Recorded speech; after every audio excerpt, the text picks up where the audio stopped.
Hello and welcome to In Stitches with Jackie. Today I am starting a new project. This is still a holiday project. There is a spider web themed one that I'm doing and a Christmas one. This is from the Crushed Ruffle Collection from We Love to Sew. And what it is I would describe them as like fancy place mats or place settings that you really don't want people to use, I guess. Um, I really like them. I like the quality of the stitching. I have purchased designs from We Love to Stitch before, and I did like the quality of them. And I saw one of the somebody showing this, or they had made it, and I said, oh, I really like that, so I'm going to check it out. So I did purchase the designs and decided to make some of them. Now, one of the reasons why I purchased it is, if you could see here, this is my Bernina 770. I did upgrade it to the Plus series, and this is my ruffler. And the reason why I liked this project is because I purchased this ruffler. It did not come with my 770, and I purchased it for a project that I was making. And let me grab that project. This project is real similar to what this particular project that I'm going to show is real similar to this newer project that I'm starting. This right here was a Kimberbell project. So let me go back out again.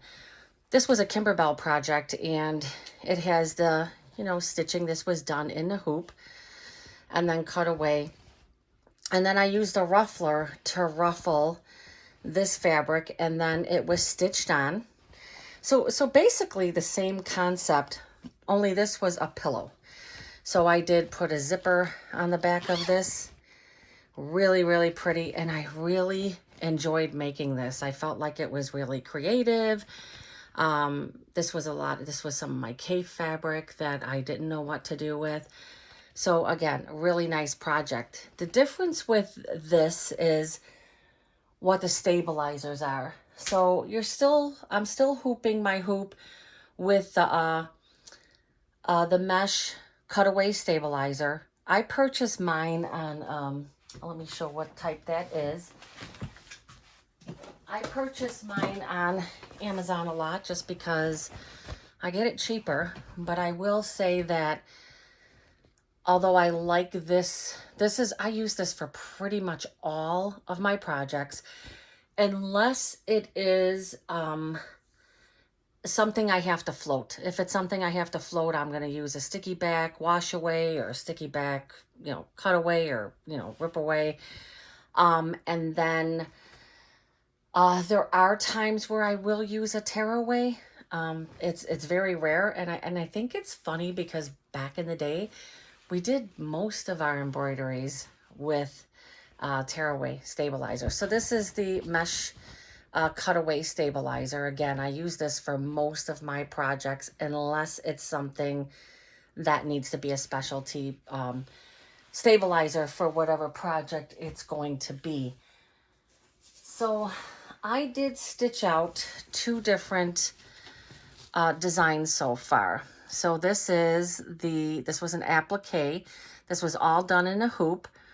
And I'm using that mesh cutaway stabilizer, but I'm also using like a Bosel. This is more of like a foam stabilizer. It gives it more stability and firmness, but it also just really accents. If I used regular batting, and the instructions say that you can use this or regular batting, and I know that looks crooked on there, but it's not. There you go. It's nice and round. I like using this because I just feel like it just makes all this, extra stitches, all this background just pop. So I did this one, and this one was not a long stitch out at all. This one was even less. This is a Halloween themed, and this is part of this crushed ruffle. I forget how many you get. There's like 12 different ones. I want to say there's 12 different designs. They come in 10-inch, 9-inch, and 8-inch. This right here, so that 10-inch finishes at a 15.5-inch circle. The 9-inch finishes at a 14.5-inch circle. And the 8-inch is at a 13.5-inch circle. I stitched the 8-inch. I really wish I would have stitched the 9-inch, but I'll do that one next. I wasn't sure if, you know, people wanted to see these being stitched out, but they really do stitch out nicely. So I will do a video stitching one of these out. Here's the thing. My largest hoop is 9x14, so I cannot do the 10-inch design. Can't do it. It's too big for my hoop, too big for my machine. I originally thought the finish size was that, but as you can see here, the finish size is 15.5. Because part of this, just like the other project I just showed, half of it is done in a hoop, and now everything else is going to be done on the sewing machine. So this is where you start off first. You put your mesh stabilizer, then your Bozel or whatever, you know, Bianni, you know, stabilizer. And this right here is, it's not a fusible one. You could spray a little 505 on there if you need it to be on there, but I feel like just ironing it was fine. I did put SF 101 on my backing on this, and then this was done in the hoop. So I floated this.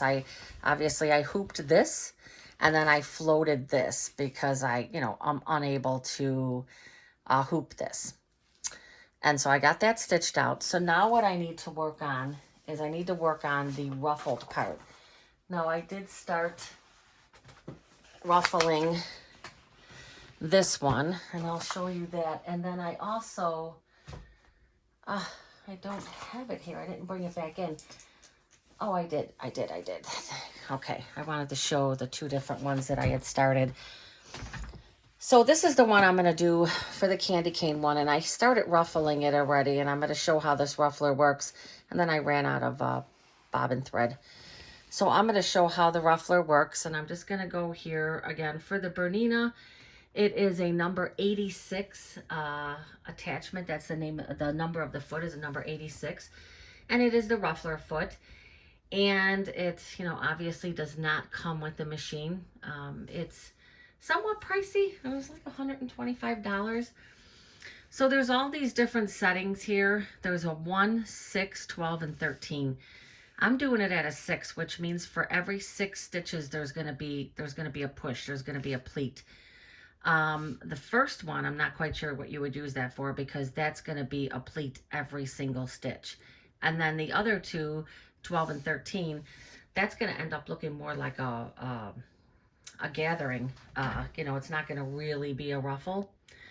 So let me see. I'm going to take this out a little bit, take this back, and I am going to show how easy it is to ruffle on this. I don't know if anybody has used a ruffler, but I really like it. I like working with it. It's a lot of fun. Again, I was looking for more projects because I spent the money to make it for that last project for the pillows, which I really want to make more of those. So I'm going to feed this back in where I left off the first time because I ran out of bobbin. So I'm going to put that about right there. You can feed it all the way to here, but I don't want to do that. This is a 3-inch wide by width of fabric, and it calls for you to sew 2 of those together, and you're ruffling the whole piece. Now you're not going to use the whole piece, but I think they do that just to make sure you have enough. Okay, so I got that in there. I'm going to start my stitching. Again, see, 6 stitches, 1 pleat, 6 stitches, 1 pleat.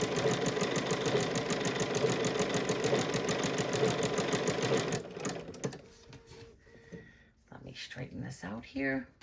It's really a lot of fun. I used to use my ruffler back in the day. When I first started sewing, I was making costumes for my kids. And then I was also at the time, you know, ruffle drapes were really popular. So I had a ruffler back then for my, you know, my $100 singer. And I used to make really nice drapes, and I used to put the ruffles all across the bottom on the sides. So I have worked with a ruffler before, so I wasn't, you know, wasn't intimidated to put this on here and use it. Um, so this is gonna be perfect. This is exactly, let me see if I could put this down some and just show. This is exactly what I want it to look like. It's a nice ruffle. When I go to sew this on and I turn it over, it's gonna create these pleats, and I'm gonna kind of press them into place and then sew it. So this is going to be perfect, and it is going to go on my candy cane one.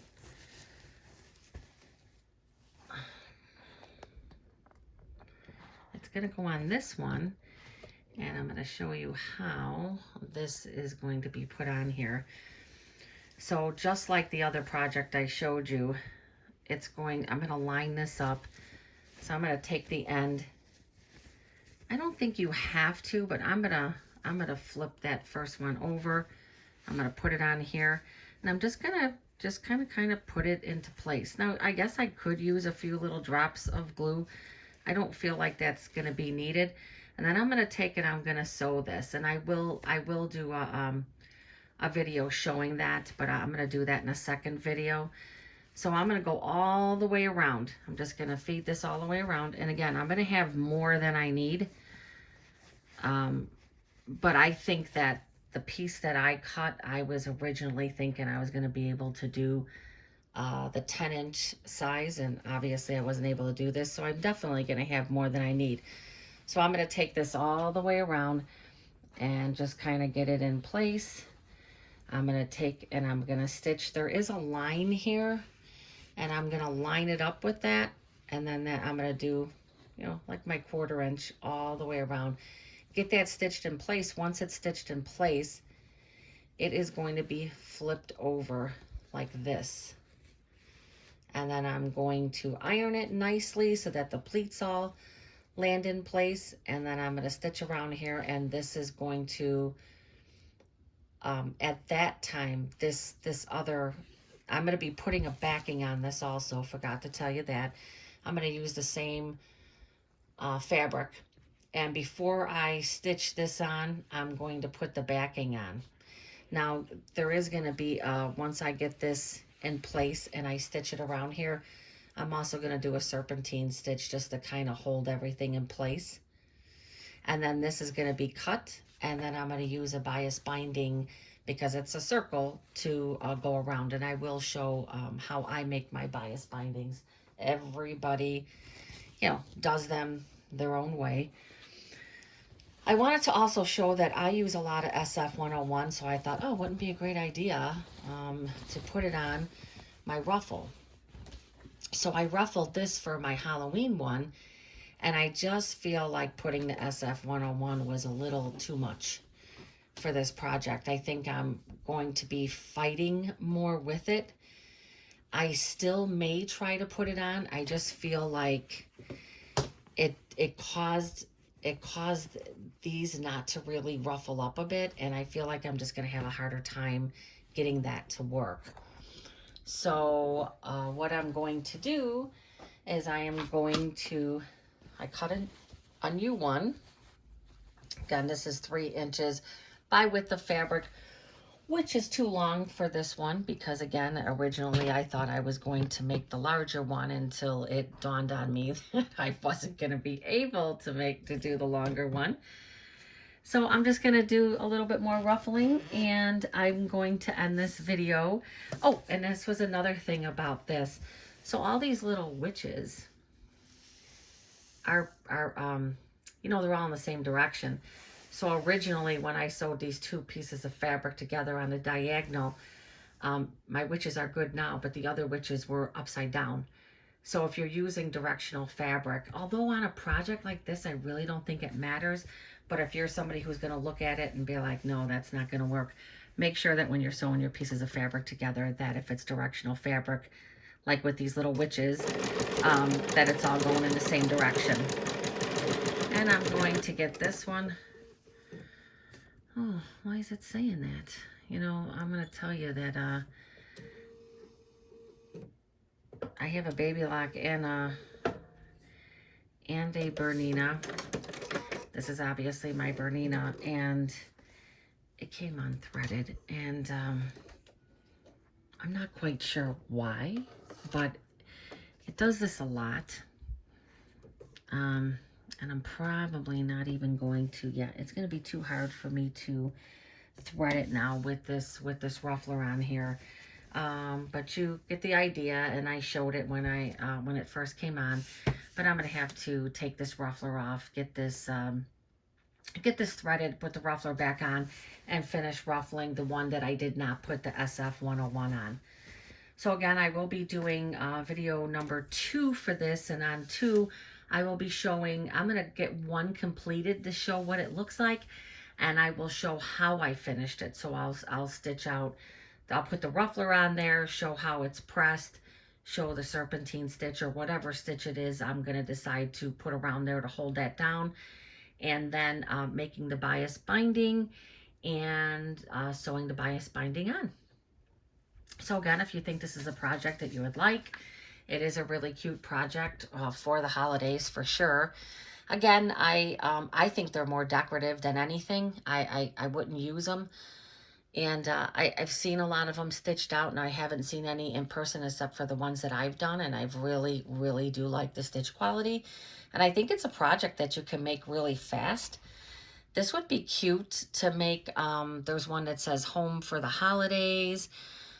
This other one with the Christmas, have yourself a merry little Christmas. It would be a cute gift, right? I mean, it's not something that's going to take a long stitch out. You do a little ruffle, you sew that on. I would think this would be a couple hour project if you started, you know, if you started from the beginning to end, a few hours, maybe up to 3 hours. And it would be a nice gift to give to somebody. Maybe give them the coaster and, you know, I don't know, a little mug rug or something to match it, or, you know, a nice holiday coffee mug, something like that. But that was another reason why I was interested in it. So if you like this project, or you liked anything that I showed as far as the ruffler, please give me a thumbs up. Consider subscribing. I greatly appreciate it. I am now in holiday stitching. I still am finishing up a baby quilt that I did a few videos on, getting ready to start the second roll of that. But again, this is going to be one of my Christmas ones because I felt like it would be a fast and giftable project. Again, thank you for stopping by, and have a great day.